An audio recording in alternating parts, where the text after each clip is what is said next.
దేవగిరి అడవిలో ఒకరోజు జోరున వర్షం కురిసింది.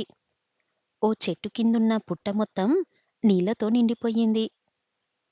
అందులో నివసించే ముసలిపాముకు ఏం చెయ్యాలో తెలియక బయటికి వచ్చేసింది.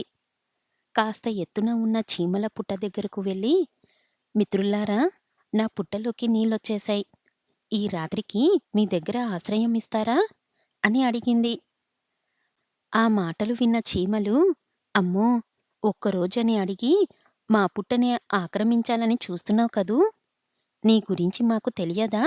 వెళ్ళు వెళ్ళు, వేరే చోటేదైనా వెతుక్కో అని కసురుకున్నాయి. అలాంటిదేం లేదు మిత్రమా. ఎవరో అలా చేశారని నన్ను అనుమానించొద్దు.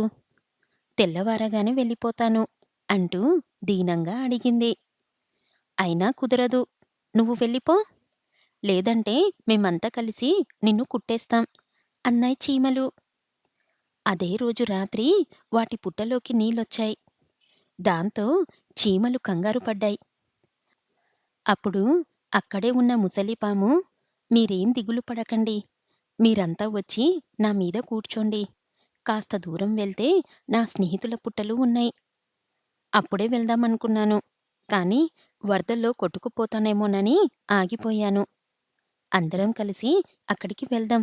పదండి అంది. మమ్మల్ని క్షమించు. మాకు సాయం చేసే అవకాశమున్నా చెయ్యలేదు. కానీ అదేమీ పట్టించుకోకుండా మమ్మల్ని కాపాడుతున్నావు. కృతజ్ఞతలు చెప్పడం తప్ప ఇంకేం చెయ్యలేం అన్నాయి చీమలు. కష్టాల్లో ఉన్నప్పుడు ఎలాంటి భేదాలు లేకుండా సాయం చెయ్యాలి. అప్పుడే మనకు మంచి జరుగుతుంది అని చెప్పింది పాము. ఇక చీమలను తన మీద ఎక్కించుకొని వేరే చోటికి తీసుకెళ్ళింది.